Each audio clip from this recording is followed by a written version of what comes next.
दोस्तों, मानव जीवन इस धरती पे सर्वश्रेष्ठ प्राणी कहलाया है। उसके कहलाने के पीछे उसका कोई मकसद बहुत बड़ा है, जिसके कारण वो सर्वश्रेष्ठ जीव कहलाया है। और ईश्वर ने इस जीव को अन्य जीवों से बहुत श्रेष्ठ स्तर का इसका निर्माण किया है।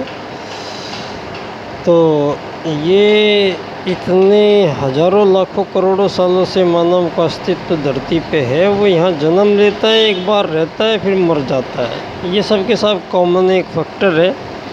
तो सारी दुनिया में सारे लोगों को ये समझ लेना चाहिए कि वो यहाँ से दुनिया से उनको मर के एक दिन जाना पड़ेगा।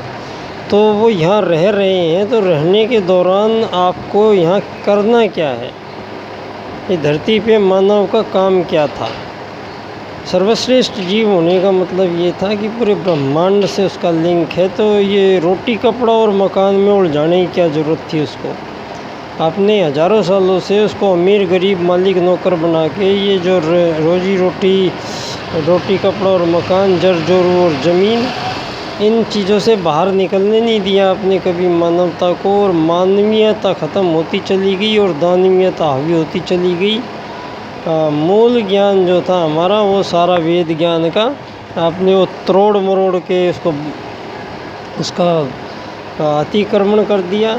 दोस्तों, आत्मवत् सर्वभूतेषु वेद ज्ञान का मूल सार है। और वासुदेव कुटुम्बकम, इन दोनों को मिलाने से जो नई दुनिया बसेगी दोस्तों, वो होगी एकात्ममानववाद से समग्र व संपूर्ण वैश्वीकरणवाद। ये दीनदयाल उपाध्याय जी ने एक राजनीतिक दर्शन मंत्र हमें दिया था, जो सबसे पहला वाद भी भारत ने दिया था विश्व को, मनुवाद, धर्म अर्थ काम मोक्ष के रूप में। लेकिन बाद में मानवीय त्रुटि के कारण धर्म को समझ नहीं पाए, न समझा पाए, तो धर्म का हमने अधर्म कर दिया, अर्थ का अनर्थ कर दिया, काम का भोग और मोक्ष को मानते नहीं। तो यहाँ मनु, धरती के पहले राजा, मनुवाद, वैदिक ज्ञान आधारित जीवन दर्शन, श्रेष्ठ दर्शन का आपने सत्यानाश कर दिया। आपने धर्म का अधर्म, अर्थ का अनर्थ, काम का भोग और मोक्ष को मानते नहीं। तो खाओ पियो ऐश करो, ताकतवरी जिंदा रहेगा, गरीब लोगों को जीने का अधिकार नहीं है। कमज़ोर जीव हमेशा प्रताड़ित किए जाएंगे और ताकतवर लोग जीएंगे। तो मत्स्य न्याय है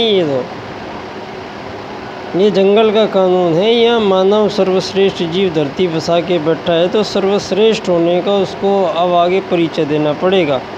ये मिलेगा कब, जब उसकी जान से आप ये रोटी कपड़ा और मकान, जर जोरू और ज़मीन का ये फंडा जो जीवन में आने से पहले ही टारगेट सेट करके दे दिया जाता है हमें। ये टारगेट यहाँ जीवन के लिए काफ़ी नहीं है, मानव जीवन के लिए। हम रोटी के लिए, कपड़े मकान के लिए धरती पे ज़िंदा होके नहीं आते हैं, बड़ी मुश्किल से जीवन मिलता है। तो आज तक सर्वश्रेष्ठ जीव को आप दो रोटी का इंतज़ाम नहीं कर पाए, तो आप मूर्ख लोग आपस में लड़ा के, आपस में एक दूसरे को खींच तान के, और ये यहाँ पे नौटंकी हजारों सालों से मचा रखी है कि एक आदमी दूसरे आदमी की गर्दन काटे जा रहा है। दोस्तों, ये सारी दुनिया में मानव का दुश्मन क्यों हुआ, उसका कारण है, मूल कारण है उसका पूंजीवाद का प्रसार।